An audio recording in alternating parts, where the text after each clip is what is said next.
Et nous restons sur Internet avec le buzz du net de Guy Berenbaum. Guy, les tentatives de censure du web prennent des formes de plus en plus inattendues.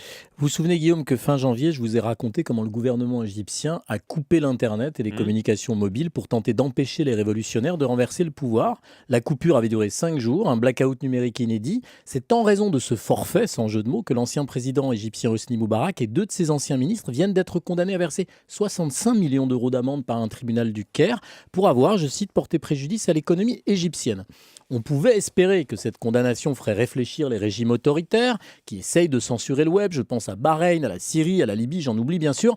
Ce n'est malheureusement pas le cas. La meilleure preuve, c'est la dernière mesure que les dirigeants iraniens envisagent. Et l'Iran a décidé de se déconnecter du réseau Internet mondial. Oui, l'Iran veut créer son propre réseau Internet hors des fils de la toile de l'Internet mondial pour se protéger des mauvaises influences occidentales et des tentatives de cyberattaques. Le gouvernement du président Ahmadinejad veut ériger une vraie frontière entre l'Internet iranien et le World Wide Web.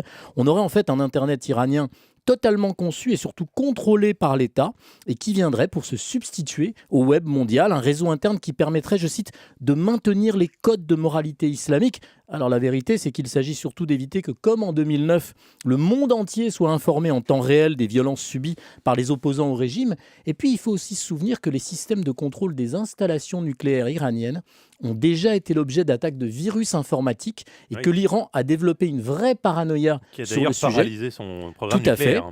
Et en fait, les hiérarques iraniens étaient persuadés que ces attaques venaient des États-Unis et ou d'Israël. Ouais. Alors, l'État iranien va-t-il sauter le pas pour s'isoler encore plus du reste du monde et même de ses partenaires économiques comme la Chine ou encore la Russie? À suivre. Hmm. Le mot frontière est un mot borgne. L'homme a 2 yeux pour voir le monde, écrivait Paul Éluard. Priver son peuple du web au XXIe siècle, eh bien ça revient, Guillaume, à lui bander les 2 yeux. Merci beaucoup Guy Berenbaum. Europe 1, 6h57.